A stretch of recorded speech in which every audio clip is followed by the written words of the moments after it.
woni Maroc haadi kono heɓal timmal mamin kal ko wona ɗum ha joni kabaru Pape Thiaw ɗum woni Sénégal fedde toppitinde fuko koyngel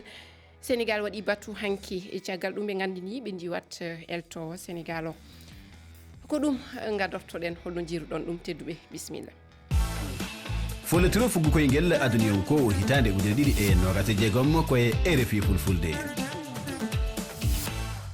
Bismillah en calmini heɗɓe karallagal ngal Moussa Thiam e Malang Sonko min calmini kadi yaadiɓe men Mamadou Fall e Yoro Mangara on calminama on mbiyama bisimilla ma jaafoɗon Arouna Deme woni ɗo henne wonno a yewnanoma a wayrunomo bismede yewtere nde hade mi tawoyde Yoro Mangara calminen wonɓe ɗo henne ɓe Mamadou Fall e Arouna Deme on calminama bisimilla moon. Eɗen calmina kala hettiɓe en eɗen daro weltade tewtude ɗo hande ne wallay ko weltare a salmitama Aissatou en calmini kala hettiyankoɓe oɗo saaha iyo Yoro Mangara ne a salminama a wiyama bisimilla ma. Salminima Aissatou mi salmini ɓe gonduɗa e studio ɓe fof. Eyo haala Sénégal puɗɗirten en keɗima joni e kabaruji ɗi ko leltal addi COMEX goomu ardingu fedde toppitingu fuku koyngel Sénégal waɗi hanki batu caggal nde ɓe garti kawgel manguel adunaru e golle ɗe Sénégal waɗi toon nde pellital ƴettama e ngun batu riwde Pape Thiaw ɓe gollitta foof mbeɗa sikki mate ɗum ko feere moƴƴere sen gandi Pape Thiaw golle ɗe waɗi caggal kawgel manguel adunaru fuko koyngel Arouna hade mi ruttade saabu en ñewtidino ɗum ɗo henni e jewte men ɓennuɗe enen fof pottunoɗen mbinoɗen ko Pape Thiaw koko hani rotade golle e joni goomu walla mbiyen fedde toppitinde fuko koyngel fadani ni o roto golle e kamɓe ƴetti pellital ɓe gandini kam ɓe certat e Pape Thiaw ɓe diwanmo e yeeso diɗɗal ngal mate ɗum ko feere e moƴƴere firtude fofof ko Pape Thiaw watno wiide eɓe puɗɗito e baa. aɗa andi sa jaggi Pape Thiaw kañum hestuno e wonno ɗon o ɓe woyi tiɗaɓe fof tono tawnoɗo men gonduno ɗon Aliou Cissé Teddy Pellerin fof ɗon gonɗo Tony Silva en Lamine Diatta en kañumen fof ho ɓoyeɓe ɗon duuɓi sappo Aliou Cissé waddi Lamine Diatta e Tony Silva gonduno hoye mum hestuno hen tan battiniɗo arde woni Ablaye Seck te on arno tan jogiɗo golle vidéo ji hoye balde seeɗa tan jettono e ar yettina e coupe du monde sabu simɓe fof gandi o jeeya hen wona o nder woni keso gonnoɗo hen woni Cheikh Kouyaté moɓe nattinno hen o kono Elhadji Diouf kam yiyani o kono Elhadji Diouf jeeya he staff technique kañum ko conseil spécial président tan wonno ko on banggue hetti kañumen Fadiga en jeeya he staff eɓe gonanno taro équipe o kono ɓe jeeya hay wonɓe nder min noon mi ɓooyi wiide ma on duuɓi sappo hikka mboɗo haala ɗum mboɗo rewa mboɗo refto mataw ɓe keɗani sa ƴetti staff technique mo Sénégal omo famdi no feewi so tawi tan a jewtodiro ɗum e leyɗele goɗɗe ho jogui hay Aliou Cissé nde woni ɗo nde kañum tan woni hen technicien entraîneur sabu ɓeɓe keewi wadde saraji mabɓe ɓe Teddy Pellerin biyaɗo wona entraîneur préparateur physique Lamine Diatta ala gandal ngal sabu waɗoyani diplôme aji wadde entraîneur Tony Silva gonduɗo e goluji woni waɗani formation entraîneur ha gol tan wonno adda nanna hen renoɓe dakaji e ɗum noon foof sa rendini ɗum hande soɓe itti so tawi entraîneur ande hoorem no wone bange elto woni Pape Thiaw mawɗo so ande hoorem no joodi taariɓe mo ɓe ala wonɓe hen wawde walludemo so saggiɗo caggitimo hoɗum nawdi Sénégal heeɓi ɗum ho heeɓi ɗum sabu sono wonduno e makko woɗɓe ɓe ganduɗa ne jogui gandal pour ngal makko ngal so won ho yiɗi ittude e nder équipe makko no mbawi wiide mo ɗum moƴƴani reftuga walla fatirni o ala oncutomo ɗum nawrimo ho yehyo hakki situation ɗo tolni hande ɗo noon min mi sikkani sono wawno hankkadi am kanko mo kontina so tawi fédération gonɗo wondi ɗo ha joni ɓe tolnimo tan ganduɗa ɓe mbawano hankkadi wondude ɓe mbawano wondude yoro andi ko ɗum woni yiyande ma kam ko o ɓoyani e diɗɗal ngal gonga kono e nder mbiɗa sikki seɗen kiiso ko waɗi golle makko waɗi golle mawɗe e nder kawdire nogas e jeenayyi o heeɓi kaw laawi nogas nayyi ɗi o foola walla mbiyen joyi ɗi o foola nayyi ɗi ko teldaɗo o waɗi e saha makko diɗɗal ngal loggi 67 o loggama 19 eɗen mbawi wiide ɗum ɗon ko bilan moƴƴuɗo mate ɗum sen tumnima hen ene hanno itte golle makko. Min mi sikku tan ko mbiɗa ko goonga omo jogii bilan moƴƴo gila no woni e hoore équipe o haa jooni kono mbiyete ko holɗum jiɗɗa ko gagnantoɗoma nder Afrique walla jahowo caggal leydi gagnanoma ko wayno coupe du monde match ɗi kew mi yejjiri e bilan o limde kano o artiri ɗum voilà so tawi tan ko pour gagnade Afrique yiyama Afrique no yehi o gagnima kañum e équipe locale o gagnima Afrique ɓaade fettoɓe ɓe joguɗa ɓe kala équipe mo pawonɗaɓe Afrique aɓe mbawi ɗum fiide mais sa yehi ko wayno coupe du monde ko aduna o fof woni toon a yehi a fetti laabi 4 a fiyama laabi 3 ɗum kadi ko ɗum woni ko goonga ko kadi o holliri to doole makko kaaɗi kono noon woni komi jaɓani woni ko kanko tan yo riwe aɗa andi ko pular wiyete ko yawiɗo maayde fiiɗo ɗum goɓɓe neɗɗo maayiɗo kam sa fii ɗum goɓɓe ka aɗa yawi ɗum parco maayi haa gayni kamɓe kay koɓe foti ko wadde ko yoɓe rot golle kamɓe kadi ɓe njaha ɓe ngadda fédération keso ɓe ngadda entraîneur keso mais so tawi a wi tan ko Pape Thiaw ñuuli ko kañum jaltin men Pape Thiaw wona pomme de terre ñolɗo ko goto e pomme de terre ñolɗi ɗum ene wayno tawti tan hanki ko kabaru keɓaɗo wonde hade ɓe timminde batu maɓɓe ngu woodi goto e jeeyaɗo e comex o waɗino windande sarama e médiaji rendoji ɗi wiyama ko kanko waɗi ɗum namdade yo Abdoulaye Sow woni cukko hoorejo fedde fukku koyngel Sénégal kanko yo roto golle Mamadou Fall sen darima ɗon caggal muɗum ɓe mbi kadi ɓe jewtidi e makko o ruttima caggal e yidde makko nde ɗon mate ɗum aɗa sikki firtani tan hankkadi goomu ngu e hewre mum kamɓe ardiɓe fukku koyngel eɓe gondi e caɗele ha joni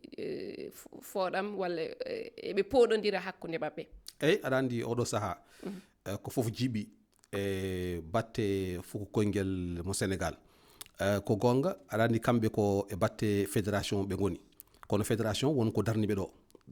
ɗo ko ittaniɓe ɗo aɗa andi ko batte hande ɓiɓɓe leydi ɗi hewɓe noon namdi ko yoɓe gummo ɗo wona Pape Thiaw tan koko yoro haali ko hotoɓe kat tan e riwde Pape Thiaw ko kamɓe koye mabɓe kadi hay fettoɓe hewɓe kamɓene caggal ndeɓe poola toon to kawguel manguel adunaru hewɓe mabɓe jaltino mbi hande koko hani yimɓe daro ganda ƴetta kiiso ko waɗi ko mbawa hebde hen nafoore des leçons eyyi ko ɗum ko ɗon gonmi aɗa andi kamɓe yimɓe ene mbawi wasde wondude maɓɓe ɓe mbi yoɓe guitte ɗo henna kono mbimi ko est ce que kamɓe ko wiideɓe yoɓe guitte ɗo tan takata ɓe ummade ɗo henna aɗa andi ko élection fayɓe ɗon ɗum noon jiiɗa e omo ganduɗa kañum woni eltowo aɗa andi on ko contrat wonanimo ɗo henna ɗon noon ɗon mbimi ko kamɓe ƴewata so tawi kamɓe eɓe jiiɗi yaade ɓe doto golle voilà kono yimɓe ɓe mbawa ittude ɓe ɗon voilà eɓe mbawi ittede holno on wonirta eyyi mi haalanma aɗa andi fédération ko agrément état totatma wima nanguɗo jogono amen ko délégation de pouvoir état ƴettata tottuma wima noon minen min jogui ko charte leydi ndi sa woɗɗima ko ganduɗa charte leydi ne haɗa ɗum sa ñaami kalis mo ganduɗa dagaki aɗa yara sangara to ganduɗa yimɓeɓe potani yarde toon sangara aɗa adda rewɓe aɗa ɗumina état ne wawma finde wima hey an charte leydi amen ko yiɗi ko an a waɗani ɗum agrément mo tottumami o mi hefti ɗum ne woodi e sa liiri code ko wiyete code du sport ko hen jeeya fédération kala mo jiiɗa ko délégation jogui ko état ayi ɗo France no ɓe jeehi oɗo euro ɓe mbi Noël Le Graët eɓe yaaduno ko sangara rewɓe ɗumen ɓe ministre Ouda wonnoɗo Ouda Castera wimo démission walla min guittuma o waɗi démission o yeehi lawol makko ɗum adduno démission makko ɗum adduno roti golle eyo Arouna daroɗen ɗon seeɗi hande ɗum ene wawi wonde so tawi fédération hoore muɗum rotati golle laamu ngu ƴetta pellital kono ɗum ɗo so waɗi en jii hande pelle kewɗe ko tambiɓe fukku koyngel FIFA ko yamiri ɗumen woni yo fedde nde daro horo ɓe guitte ɗo ɓe goni ɗo ɗum so waɗi mate jogorani jibinande caɗele fukku koyngel Sénégal so yaari noon ma addu caɗele saabu ma mbaɗa ko wiyete comité normalisation sa forci fédération ya woni noon min jaggumi e jiimi limbe wonnanoɓe to laamu Sénégal kaali ho sabu laamu Sénégal so yimɓe jejjit yimɓe mum no gonno toon ministére des sports naɓe hôtel mo équipe nationale wonno no gonno toon missionnaire uji ganduɗa laamu neli ɗumen hay joguiɗo sécurité équipe nationale ko commissaire police gonɗa à la retraite bipnaɓe agent ji men nan toon police ñande fof ma mbaɗa rapport nelda laamu sénégal mbiya ɗumen gila yimɓe pini ha leli ɗum kewi ɗum te darde laamu sénégal eɓe gandi he kewi toon he kewani toon heewi haalama wiyama waɗi toon te hoy fawa hoye penale da wawi haalirede noon saabu so mbi yimɓe ɓe ne jarano toon sangara walla mbaɗon ɗon soirée de gala e nder hôtel Lyon e nder délégation sénégal ɓe kalani gonga hay so journaliste en kalni walla ɓe kalani gonga laamu sénégal ne andi ha waɗi e waɗani he woni hen gonga he wona gonga ne andani hoorema sohlani haalanede yimɓe ɓooyi yaade campagne uji so tawi an ha gagnonɗo wonɓe ɗon ɓe saabu kamɓe nder mabɓe fédération wonɓe toon nandirani kañumen jaltinta won haallaji mbiya waɗi nder wona hikka meeti en bin ɓooyi yarude délégation ji yero mangara ne andi ɗum yimɓe jaha yimɓe ngara mbima ɗum e ɗum waɗi sa jewtoyi ha nder ganda wonde on haajuji mum haaju mum woni e intérêt ji mum da waɗa manipulé mbete yimɓe ne kaala mbiya waɗi waɗani sa yi jour uji koye mumen wiyama ɗo hende won jour uji kaɓe min jour goto wiyama ɗo haaɓe goɗɗo nde noddumi ɗum namdimi ɗum onon ham wiya min de ɓe tooñi ham saabu Allah ne andi min e on min homin sehilaɓe ni so wirama noon no hawimi no fewi mbimomi ala so yimɓe kaali tawi hono waɗi hen wala noddumo namdodamo kanko e hoore makko aɗa andi noon so tawi yimɓe dariɓe mawde kilifaɓe darima hellifaɓe darima mbi wonde ene kala ko wodani fettoɓe ɗiɗo e nder kip sénégal kaaɓi tawi kañumene ko jaggodiri te wona gonga et puis hay soɓe jaggodiri hay ene nder galle ma aɗa wawi dumdude hen heewi hen won waɗi hen banggue organisation ene mbaɗa probléme aji wiyade organisation logistique pecce jamma ene jara sangiraji tiɗɗi feeto waɗani toon kamɓe fof ɓe gandi feeto waɗani toon yanoɓe fof ne gandi feeto wonnoɓe hôtel moɓe gonno hay sino waɗani to hôtel to maro waɗi hôtel no wawi wadde feeto kono kamɓe ɗo ɓe goni ɗo e hoɓe pettanno fettoɓe ɗo gonno ɗo e délégation ho mbaɗanno ho wonɓe toon nannaɓe hen ɓe jiiya hen ala fof mbatta toon ɗum yimɓe fof jaaɓi ɗum kono ham wiide ɓe mbaɗino feetoji ɓe gadda rewɓe ɓe gadda sangareji ɓe jara aɗa andi noon fettoɓe sénégal hewɓe wonɓe ɗon joni ɓe aɗa andi he rendini ɓe cuisinier mabɓe o gaddanoɗo caggal o ha addi ɗum ha yeehi wona fawa e makko ni ko cuisinier yahani defowo yahani ɓe jeehi ha ɓooyi kadi ɓe mbi defowo arino de dognam ɓe mbi defowo yeehi kadi kono ko fuddori tan hoye ñamde halal histoire o foof début o foof addi ɗum tan ha ñamde sénégal naɓe fettoɓe sénégal ñamta tew mbabba hoto gaddane ɗumen tew mbabba tuwal ñamata ka tew halal ɗum haala ka fof toon fuddori ko ɗum ma yaltoy haala ka kono wona haala debbo addi caɗele ɗe haala ka toon fuddori hay so debbo naati hen toon fuddori a riwani haala rewɓe ɓe Mamadou Fall ene waɗi goɗɗo pettowo goɗɗo mo inde muɗum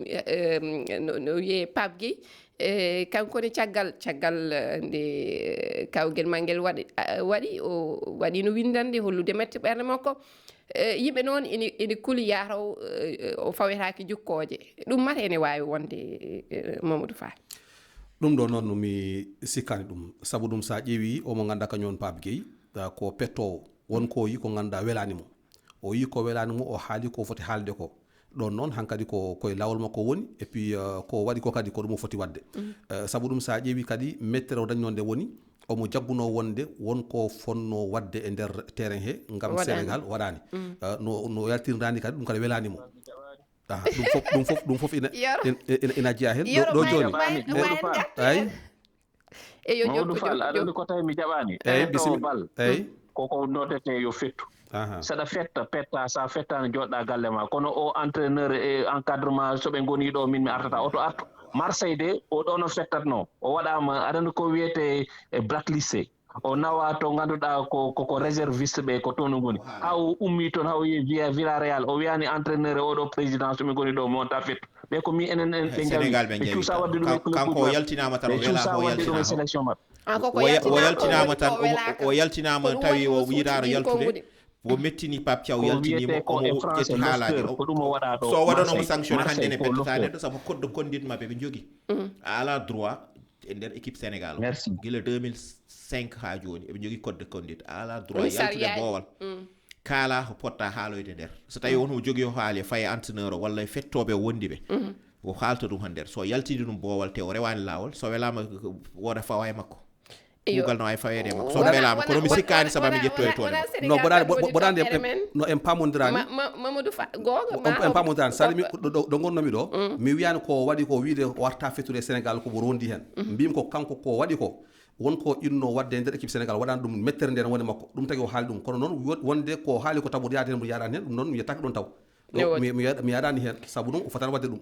ne woodi Mamadou Fall en kaɗata tan haala Sénégal ne waɗi toɓɓe goɗɗe kewɗe ɗe poɗɗen haalde woni diɗɗe keddiɗe ɗe gonnoɗe toon to kawguel manguel adunaru fukko koyngel ala diɗɗal noon gotal tawagal ɗiɗaɓal timmal hikka kono diɗɗal Maroc kañum tawama nayaɓal timmal Mamadou Dionga Sy Ba waɗani en jagtore artude e ko diɗɗe Afrique naji ɗe mbaɗi e ngel kawgel mangel keɗoɗen garten ɓawto waylagol mbaadi kawital coupe du monde keppuji afrique ɓeydi haaɗi 10 hari ko ɗi 6 ɗuɗuɓe leydi afrique sembini tamaw fota e coupe du monde on fokkitiri no labira sabu kippuji 9 e nder 10 wawno feƴƴude ko foltire guɓe ko kippu tunision pet yaltuno ɗuɗuɓe welti sikki kippuji afrique naji ɗin muutoto hikka sabu tawi urɓa on sattana afrique fota koko 16 timode kippuji ɓuraɗi habbede ɗin yaltinirano kaniri ɗum ko wano Sénégal, Côte d'Ivoire, RDC, Ghana, Afrique du Sud, Algérie, ko kippu Cap Vert mo goto habbanoki ngalɗini ɗuɗuɓe sabu ko Argentine yaltinirnoɓe wondude caɗele ko Maroc e Égypte wawno feƴƴude 16 timode kono Égypte yaltina ko jertaɓal timode e France yaltini Maroc kono yaɓal timode ɗum ñino holli wondema Maroc yarali yeeso sabu e ngal kawital feƴƴugal Maroc koko ɗiɗaɓal timode yaltinano iyo Maroc yehino ha ɗiɗaɓal timmal e kawgel mangel adunaru hitande ujunaji 2022 kono hikka ko fadano e muɗum mataw waɗani ɗum nimse mbaɗi en ji mbiɗa sikki ko Nabil Djelito wiyete o andini caggal nde France fooli Maroc kanko no yiiri Maroc fettiri ni hay Sénégal ɓurno dartade Maroc e yeeso France Maroc woni diɗɗal gadingal Afrique fof e classement FIFA holko wonno caɗele ɗe mate koko France tan wawi Maroc amma holko woni holno jiiruɗa ɗum yoro magara aɗa andi ko wiyete ko Sénégal bonni coupe du monde mum ko Nabil wi ko ne woodi gonga hen kono hay so tawi fof wona gonga Sénégal joue ko match d'ouverture kono no Sénégal tampiniri ni France hay goto waɗani ɗum ne wawi wiide noon e nder hoore maɓɓe ɓe mbiyata ko match gadano hay so tawi no France fima 10-0 walla an a fi France 10-0 sa gagnima ɗiɗi keddiɗi ɗi a yaltat Maroc kañum ko sa fiyama a jooɗoto kono ko Maroc holliri ko e match uji goɗɗi ɗi e ko holliri e match oɗon wona goto pour min ɓe ngar ɓe kuuli ɓe piyanoma duuɓi 4 caggal ɓe mbi ɓeɗo so a goppiɓe caggal tan ɓe naftoyi bi aɓe jaawi Mbappé en Dembélé en daroɗen paɗen ɓe sa darima a fadima a warete aɗa andi ko Pulaar wiyata ko jeannima nima warma nima yima nima warma aɓe toto fettude au moins yo Harouna de wororo yoroma waram jaleede eyo bate an aɗa yaadi koɓe mbi walla an aɗa yaadi e ko yimɓe hoyoga en mbi France wawi ala fof ittete hen noon tan yaari kulol tan jaggiɓe ɓe paadi ɓe mbi eɓe paɗa ɓe jaaha penalty ji ɓe panno tan ha soɓe fawi funtude France ɓe nanno gotel ɓe keeda caggal ha ɓe jaada e gotel mabɓe kono noon France ho jogui hikka o sa darima caggal aɗa faɗo ɗum sa renani ay so miir bannoɗa miir yawna to he duuma ɗum noon hoɗum heeɓiɓe kamɓe ɓe mbawana haydara France ko gonga ni France hay so wonano hulde nde France mo jiiɗa wawi Maroc hikka France mo équipe mo jogui hikka o wa ɓawo libde ɗum ma daro dande tinde te Maroc ala foti noon pour darade yeeso France iyo Maroc ala ko foti noon Mamadou Fall mi aratema kono hade ɗum taw keɗoɗen yiyande heeɗiɓe ɓe wonkoɓe kaali e kawodiri nayaɓal timmal ha e kawodiri ɗiɗaɓal timmal paaɗe keɗoɗen garten 3-1 oh là là o sukuña yawti kadi Messi Argentine depuis 16e de finale ha 8e ha quart ɓe kawrani équipe tiɗɗo Cap Vert e Égypte e Suisse la joni ɓe kawreta ko Angleterre kuɓɓoɓe tottanmo Argentine ɓe jaada final peut-être e France e Argentine walla ɓe jaado e Espagne FIFA tottaɓe kuɓɓo e mi yiyani ko hatta Lionel Messi gagnade oɗo coupe o sukuña o yawti sukuji ɓenni o carton rouge 6 o ko kañum favorise e Argentine woni faible no feewi ko équipe FIFA tan ɗum addani mo yawtude Hussein Talla noon jaɓata ɗo ceerno Dias ko wakkilare amen hokkimin tawtirede demi-finale wona équipe FIFA hay fus ala ɗon hanki min jonnaka penalty min meeɗa jonnede penalty min marka ko bittuji laaɓuɗi tigi tigi min marka minni hanki min muuyani équipe o ke carton rouge ni min muuyiɓe hiɓɓe 11 maɓɓe min piyaɓe haa ɓe nanga ɓoggi min yawta miɗen ke min ɗeɓinno ko Angleterre Argentine France Espagne ko ɗum wonno affiche kadi ɗum wonno ko mi ɗemini ma won caggal mum kadi ne yiye Argentine France final ɗiɗo kibaji nayi kam kala maɓɓe kewɗe pool wona bettere ɓe beltanama Hawa Diallo Sénital Oumar Bassoum Guissé Pène hay Thierno Dia diɗɗe pottoje ɗiɗaɓal timmal gandama ko Argentine mbiɗa sikki France Argentine Angleterre France Espagne a jarama Arouna ɗen diɗɗe nayyi ɓe kaali noon haala kawdiral nayaɓal timmal Argentine Suisse haala kartal boɗewal dokkagal yogen mbi ko ɗum walli Suisse Argentine folde Suisse an hol yiyannema hen eyi aɗa andi so tawi na yimɓe na petta bal kay so tawi ɓe ɓurɓe hewlɓe wonani mane FIFA wonani ko Argentine gila fuɗɗi gila kawgel ngel fuɗɗi Argentine fottata tan koye ɓe kewani cembe hay potite mabɓe mbiɗa sikki hakkude Argentine ko Argentine e Égypte mbiɗa sikki e jeetataɓal timman toon e banggue ñawoje ɗe ko heewi hen ene haaleta noon eyi so tawi aɗa andi ɗon wawi wiide ko mbaɗa ko favorisé kono ɗon aɗa andi haade fijo ngo ena fuɗɗo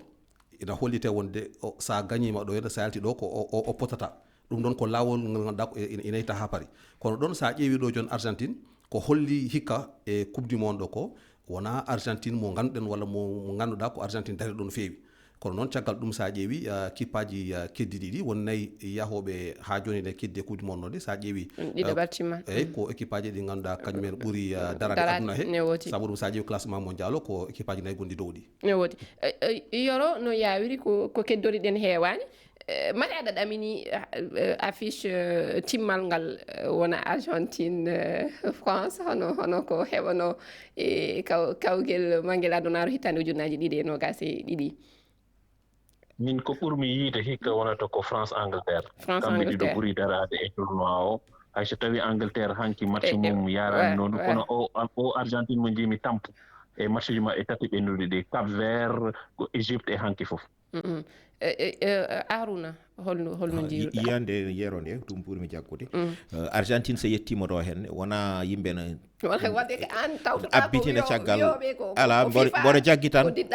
hoɓe kawi ho fofo heewi hen jungo arbitrage yaltani hen so wona VAR tan ko arbitre hoorem saabu hanki carton borewal ɓe jaltini deuxiéme carton jaune hayso o yi simulation waɗi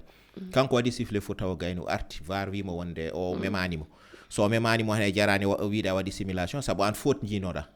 pour min ala simulation so seɗen ciftoronde hawre Égypte nde faute mo Égypte wiya waɗi ha bit mo waɗa annulé o nde ɓe nannata tataɓel mabɓe ndi